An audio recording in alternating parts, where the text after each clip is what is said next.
I always overlook this part. We play to win the game. So how do we win this game? In the historical context, the Austrians need a major victory.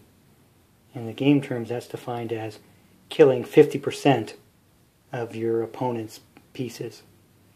That means they need to eliminate at least 50% of the French army, not counting artillery pieces. So the French have 13 pieces minus their one artillery piece. So the Austrians need to kill 7 French pieces. But the French can win, again, if they inflict 50% losses on the Austrians minus artillery pieces. So Austrians have 14 pieces without their artillery. So I guess that's 7 pieces need to be destroyed by the French. Now the French can win a minor victory if they're able to keep their losses below 50% and inflict 3 more losses on the Austrians than the French themselves incur. So it will come down to combat. The French have a lot of ground they can give, but they do have to fight in order to win. Given what it takes to win, killing lots of pieces, how do we achieve that? Now the French have no reason to stand their ground. All of this territory is up for grabs. They don't need to hold anything. But they can't retreat forever. And the end of the map is right over there, and they can't just retreat off the map and hope to win. So what they want to do is to keep the Austrians chasing them. The onus of the attack is on the Austrians. Now, a good attack approach is to bombard with artillery and then close with the infantry or cavalry to the degraded enemy and then fight them in combat and hopefully kill pieces. But attacking is achieved by pieces moving adjacent to each other, literally in contact. So if you move your pieces in contact before your opponent has moved, each command, of course, that opponent can choose to break contact by simply turning around and moving away in their own movement of their command. So there's no such thing as a zone of control that locks pieces together. So you can only close and initiate combat if you either want to or you have the second move and are able to, pin an enemy that can no longer move. So the French will give up some ground and take their opportunities as presented to them, while the Austrians are forced to attack at almost every opportunity. One thing the French can do is with their greater command capabilities, they have more commands, more headquarters on the field, they have better command ratings, they can use that to both force the Austrians to move first and then also move first themselves when the opportunity is ripe. So they could, move second, attack in one turn, and then the next turn they can use their command to move first and get out of range of the Austrian artillery and avoid those kind of casualties. So combat is coming soon. We'll get on with turn 2. Same chits are in the draw cup. 3 for the Austrians, 4 for the French. Draw our first chit. It is French, Lan. Now given our strategic preferences, we probably want to force the Austrians to move first as the French, so we'll roll our command, see if we can get the Austrians, see if we can force Lan to move later. So we rolled poorly for Lan. We rolled a 6. His command number is a 4. So that means I don't think we want to waste another roll as a French. And the French moving first is just fine by the Austrians, so we're going to let Lan go ahead and move. Now he's not too afraid of the Austrians in front of him. They don't have an overwhelming number, but the middle command could get themselves over here. So I think we will retreat. Not going to move too far. Basically, we want to stay out of range of the middle. So I think we'll move them back a third of a move, and we'll change facing and face back that way. No reason to go through the whole ceremony. We'll just move this guy here. And move the headquarters back as well. And we'll turn him up to show that I've already rolled for his command option. So now we'll just pull the next chit out of the cup. And it's M. That's the middle Melis's command. Now the Austrians don't want to move first so they can avoid it. So we're going to roll for him to try to change his position. Another poor die roll, a 6. That means he has to move, which isn't that great, but it's not all that bad either. We have some artillery right here, so we're going to bombard with that artillery against that piece. This is something I did not pick up when I first read the rules. It states that artillery must have a line of sight to an opponent's piece. And I just thought that, hey, if I have infantry in front of me, or somebody in front of me, that blocks line of sight. But no, it doesn't. That's things like terrain, like woods, or there's a hill here. If the crest of the hill is in the way, that blocks line of sight. But I believe it's legal for this artillery unit to bombard that unit, basically over his own. So we rolled our dice, and we got 1 hit. So we will force that unit to spent. And I think that's the only artillery we have in range. So we will go ahead and move our forces now. So I'm going to close with this infantry here. The artillery behind it can't move because they fired instead. I sure would like to get someone else over here. So I think if I change his facing, I move him a third, then I change his facing again, I think that's as far as I can move. So that didn't get me support the way I wanted it. But I think I can get a flank attack. I could potentially move this piece forward and try to attack here, but instead I'm going to, this is cavalry, I'm going to move him forward. I'm not going to use my stick because it's well within range. I'm going to put him on the flank of that French piece. This is all for naught because I know the French are going to move next and they'll get out of the way, but I've got to do it. Now my other infantry pieces are right here. So I'm going to, they have to cross a river, or stream rather, but I think they can each get right up next to him.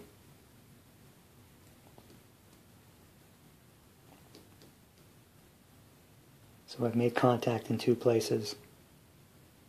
I've got some cavalry right here. Cavalry, and I believe that's some artillery right there. No, that's more grenadiers, so got my grenadiers, which I don't want to attack too soon. I think I will go ahead and move them. I'm going to reverse course here, right? Third. I'm going to get them right to here. Same with these grenadiers. I'm going to reverse course and march them back down this way. Since it's all in a road column, you're going to get there easily enough and then change in the line. Oh, and I cheated, I forgot, but it's well within range. I need to move my headquarters up in order to establish contact. That's really the function of headquarters.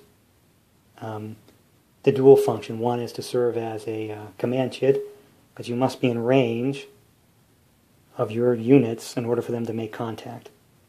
That'll definitely play out in the future when this large center command for the Austrians starts to spread out, and he won't be able to contact everybody, keep them in command range that he wants to attack. But right now they're all concentrated right here, so I'm going to forgive myself that little oversight. Try to remember in the future. I have some cavalry here. I think I can move him to about right here in road column, and then swap. And then I think I can move him just to that position right there. And my last moves are going to be this artillery.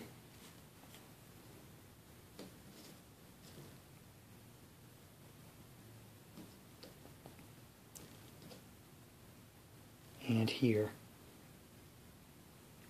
I had said I wasn't going to move them to the south, but now I am going to move them to the south. Seems like the smarter move is to put them into road column on this road. That's 1/3.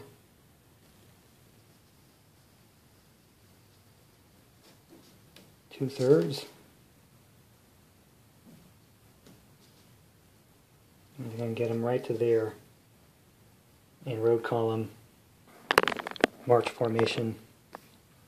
So as long as I don't try to advance them into contact with anybody, I can probably move them up this road in support of the right. So that'll be it for the M command. We'll just pick our next chit from the cup. The next chit is B, it's Napoleon's. There's no real advantage. Nothing Napoleon can really do right now. So I'm going to go ahead and move him. So from the French perspective here, we have 1, 2, 3 pieces under Napoleon's command right now. So I'm going to, pretty close, so I'm going to move 1/3 and then right to the edge of the, this is a hill right here. This is the guard. Just about 1/3, 1/3. And I can move him right in front of that artillery. Now we do need to keep artillery protected, because if artillery is adjacent to an enemy piece at the start of the combat phase, they're automatically destroyed. They don't get to fight it out. That leaves us just with this piece here. I'm keeping this element of Desaix's command here in the south, because Desaix eventually will enter in from the south here. So we'll move him just about to here, and then change out a road column. So that's it for that command. We'll move the next one, or draw the next one from the cup. The next chit is M for the French cavalry under Murat, and I don't think I want him to move. I want to delay his move. So I'm going to use Napoleon, his superior command, to try to do that. Since I rolled a 2, I can do that. So Napoleon has used his command, and Murat doesn't have to move. He can put his chit back in the cup after we pick another one. So the next one we pick is an L for the left command of the Austrians there. I think we're going to try to delay that move as well. So rolled a 2, and that's good enough to put his chit back in the cup, force someone else to move. Well, actually we draw a next chit before putting his back in the cup, because he doesn't have to move next. And we drew Murat again. So we're going to try to use Murat's command to delay his move. And he rolls a 1, so that means he can delay his move. So now we throw the L command back in the cup, keep Murat's out while we draw again. This time we draw Victor. I think I'm okay. No, I'm not. What I don't like is, as the French player, I don't like this position right here. I don't want that command hitting Bonaparte's guard in the flank. So I've got to try to force L to move before Victor. So I'm going to roll Victor's command number and see if I can get him to delay. And I do successfully delay. At this point, virtually everyone has rolled, well, except for the right command over here in the Austrians. So our next draw is likely, well, if the next draw for the French, they have to take it. Can't delay anymore. And we drew the right. So what the hell, we're just going to roll the command number for the right, see if we can delay their move. And we do. We rolled a 3. So now everyone has delayed. Everyone's done what they can with their command. Now from the rest of the chit draw will have to go in order that they're drawn. So we draw Murat. So he now has to move. He is right there with his 2 cavalry regiments, or whatever the heck they are, brigades. I don't think I want to expose them necessarily to either artillery here or an infantry attack. Although they're pretty safe from infantry attacks. They can withdraw in the face of infantry. So I think I will change him out of road column. That's 1/3 of a move. And then I'm going to stop him right there. I'll move the headquarters right to there. Then I'll move this guy here and then here. Now we have 3 more chits. And now we have Victor. So that's a drag. I kind of have to keep Victor here blocking the Austrian right, that one unit. So the French command didn't help them that much this turn. The Austrians were able to counter them. So I'm just going to shift him around a little bit right there. Then the big thing is I'm going to retreat, or I'm not retreating, I'm moving this unit to here. Now he is face up, so he is spent. I would have liked to have rallied him, but I can't because he was in contact. But let's see, I moved him. I can move him 1 more right there. This is the crest of the hill. I think I move him 1 2/3, and then 1/3 for crossing the hill, and then he can change facing. So the next unit I'm going to move, just eyeball it, I know it's well within range.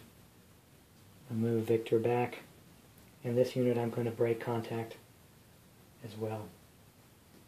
So I'll move him here, oops, and then change facing. So I didn't want to fight that turn. It was not on my ground. So now we have the 2 Austrian commands, the left and the right. There's the right, and let's go take a look at it from their point of view. It's just a little color, but these are Jaegers and Grenzers, so light troops opposite Lahn here. And one thing I haven't mentioned yet is that once we get into combat and we start losing pieces, you can rally pieces from a spent condition into a fresh condition. Once the piece is eliminated, they're gone for good. But if you lose 50% of the strength of the command, they can no longer rally. So Lahn's force here is actually only 2 pieces. So if he loses 1 piece, he can never rally his other piece. Therefore, he's more vulnerable and likely to be destroyed. Same for the right command here. They only have 2. So if they lose 1, they can't rally the other. So you're not really advantaged to go too hard with these small commands, because then they end up being ineffective and not very combat worthy. Having said all that, I do need to win this game. So the Austrians are going to attack. We're going to move this piece here. I can move at a 45-degree angle. So I think I can get that piece over to here, and that would be in support. So this one attacked, made contact, and this one is in support.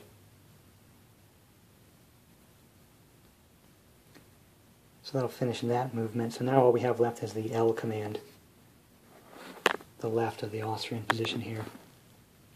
That's these forces right here. So one of them is artillery.